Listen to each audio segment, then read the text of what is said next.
So I've come down to the fish market and it stinks. Let's see what we find.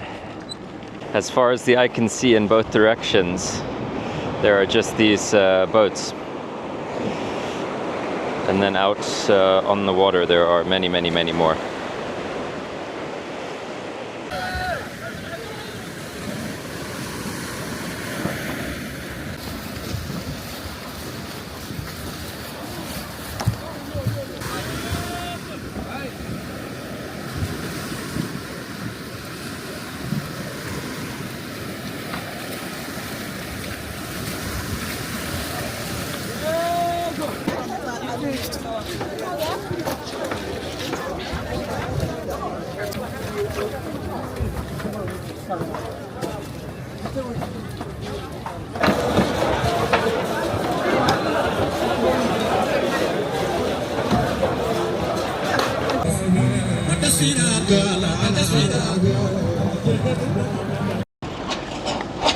So I'm heading out of the southern end of Nouakchott towards the border, about 250 k's.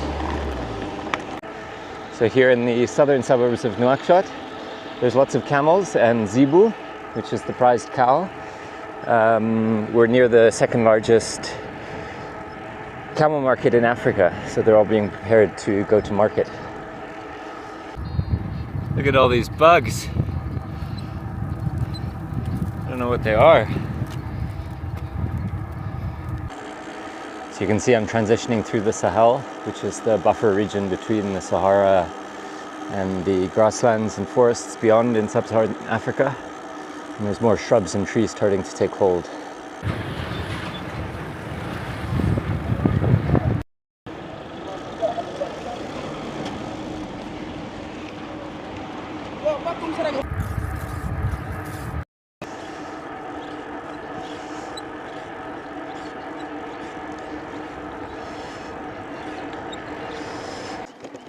Last 5 Ks, I've seen a very sudden shift in environment, and I think I can safely say that I am out of the Sahara and in the Sahel.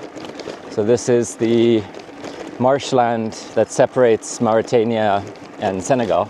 Senegal's on the left, and the Senegal River is behind here, and that's what I'm going to cross by bridge at the border, crossing a little ways ahead.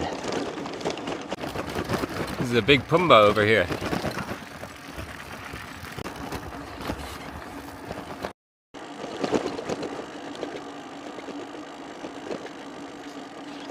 It's been about 40 kilometers on a very rough road to get to this border crossing.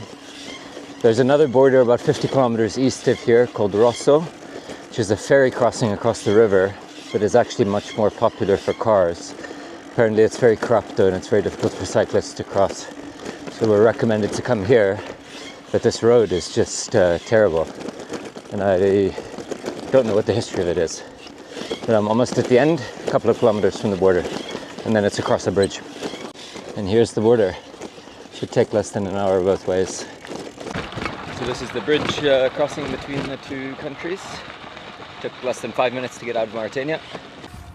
There's the start of the African Curios. And I'm into Senegal. Very efficient both sides, less than half an hour. So quite a nice change from the previous crossing. So just coming into St. Louis, which is at an estuary of the Senegal River, so there's lots and lots of water around, and got about 5 k's left to go.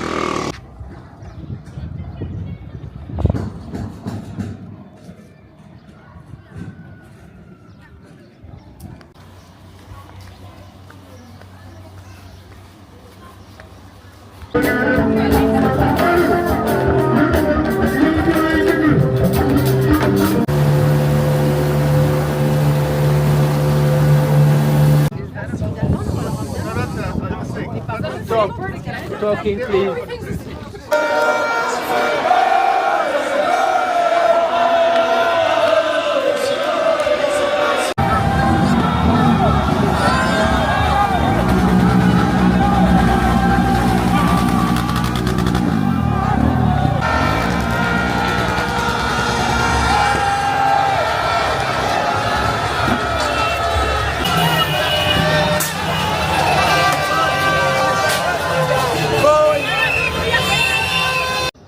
So this is La Pirogue, where I've been for the last couple of weeks. So this goes up to the volunteering area, where there's the kitchen and the 2 bedrooms, one for men and one for women. And then this is the main entrance corridor.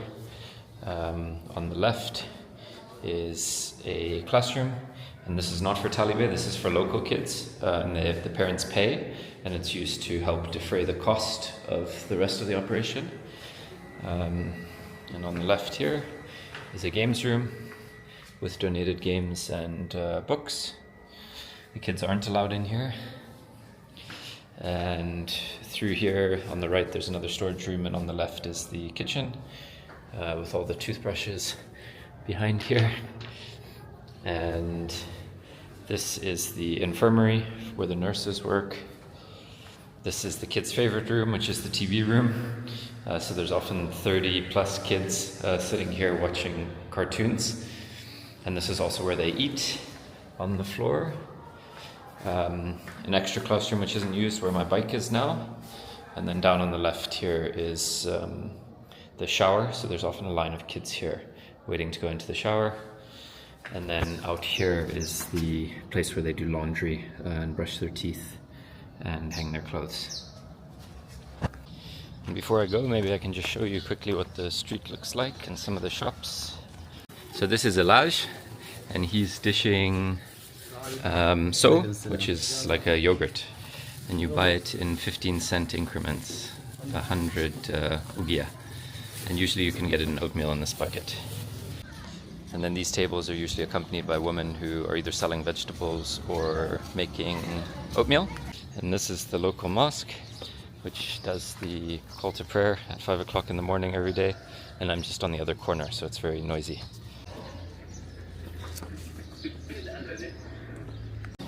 And this is where I buy my bread.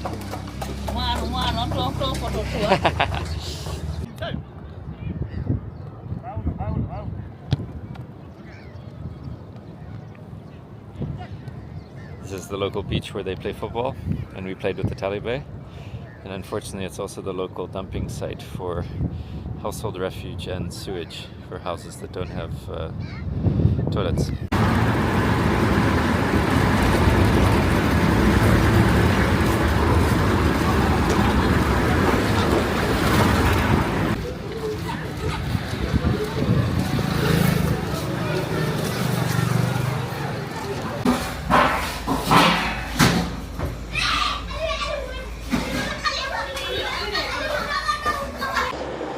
So I am back on the road after almost 3 weeks.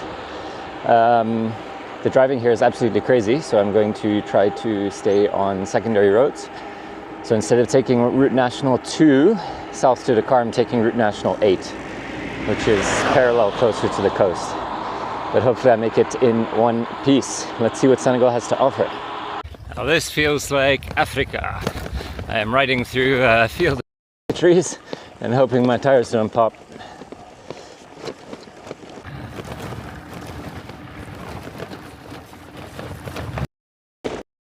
Passing through a little village here, and believe it or not, there are still camels over there behind that tree.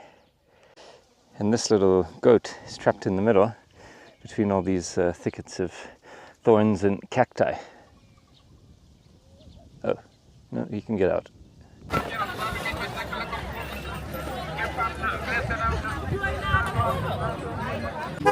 So this is a big yard for fixing up the trailers for donkeys and horses. And again, just trash everywhere in the outskirts of these little towns.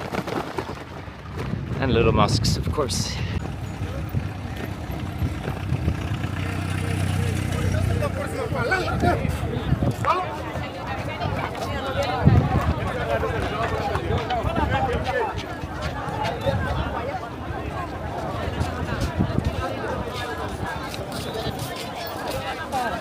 So I got my next puncture with all these acacia trees. It's been a lot of thorns and goat heads.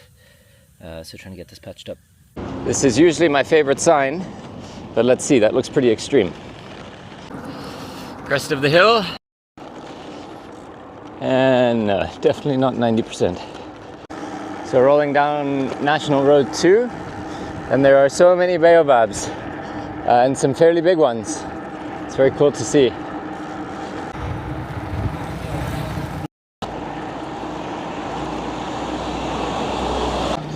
So this is Central Thiès, if that's the correct pronunciation of the city, which is one of the bigger cities in the country. It's very close to Dakar. Sometimes you do wonder how Kamoot even knows about a route like this, under the highway and along the culvert. Well, Kamoot is doing its best to keep me off the highway at the very least. But look at all these baobabs here.